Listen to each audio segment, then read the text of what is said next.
This is the fourth video where I'm recapping all of the alleged witness sightings of Laci the day she disappeared. Now, I was just talking about Tom Harshman. He is the gentleman who says that he saw a pregnant woman, urinating on the side of the road, and then some men forced her into the back of the van. I kind of walked you through at the end of the last video. Now, remember where I said that Tom Harshman had gone in January, several days after Laci disappeared? He'd gone to the mobile command center that was in the park and made a report.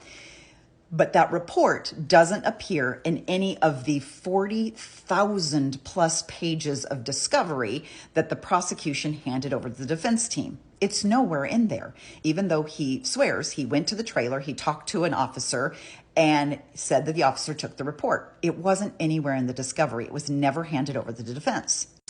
Somehow, the police say it was found later during the trial. It was found later and it had ended up in a notebook or a binder of one of the other officers.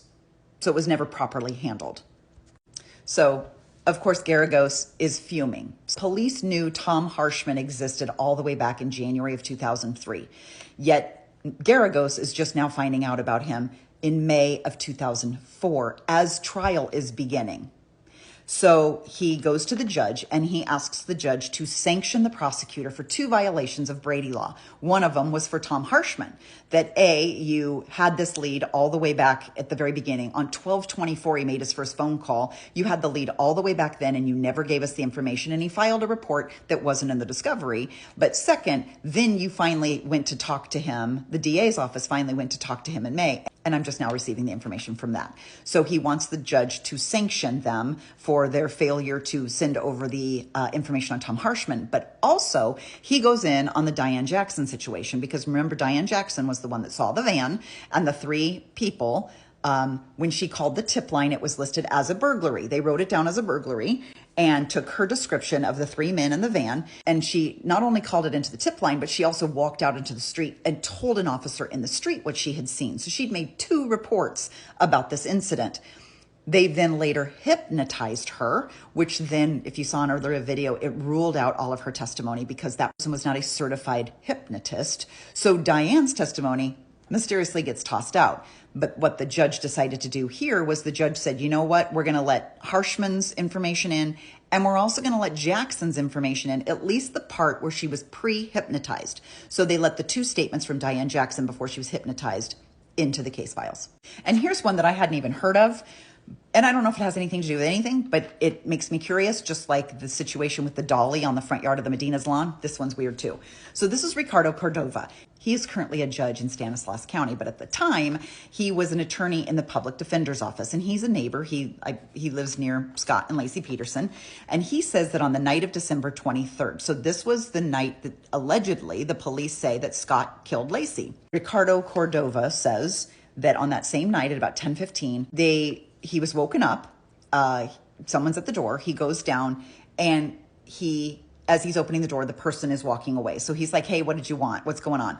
And the person's like, oh, nothing. It's just, my girlfriend is stranded, and we were just looking for a little bit of money so I can go and get her. And Cordova's like, not here, buddy, and closes the door. But Cordova finds out that one other neighbor had the exact same situation happen that exact same night. So they share stories, and Cordova, being somebody who's a defense attorney, who probably heard some tidbits of criminal activity from time to time, they suspect that these were people who were casing the homes. So they're just knocking on doors to see who's home, because they might be potential robbers or whatever. It's Christmas time. That's when burglaries happen. So he goes and he reports it to Doug Reidenauer, who's one of the officers. And I believe that this officer might have been somebody that was just on site at the Peterson home. But while he's there, Ricardo Cordova also notices something strange. At the very edge of Scott and Laci's yard, so in the front yard where the grass meets the road, there's no sidewalk, so it's just the grass, and then there's like a gutter before the street. He says right on the edge of the grass, there is a pair of flip-flops. Like just a pair of flip-flops, just randomly sitting there. And he thought that was weird. And he thought, did it have anything to do with Laci's disappearance? He calls it to the attention of a couple of cops that were standing around them. He's like, hey guys, did you notice these? And the cops are like, whatever. He noticed that they were there on the 25th, and he noticed they were there on the 26th. Now, the 26th is when the police served the search warrant on the home. So They had the whole place like roped off with yellow tape. They brought out 100 bags of evidence. Now I can understand. My first thought was, why the hell didn't they grab the flip-flops and test them for something? But technically they probably can't, because if it's not in the search warrant, they can't be grabbing it. They didn't have permission to grab random things out of the yard. So Cordova's like, isn't it weird that those flip-flops sat there and nobody ever did anything about them? They never took them in. They never had them tested. They didn't seem to belong to anybody. Nobody seemed bothered by the fact that the flip-flops just sat there for 2 days, and nobody thought that maybe they belonged to either Lacey or someone who witnessed something, or the people who were knocking on his door randomly the other night. But either way, they belong to somebody. So why didn't anybody even just check them out?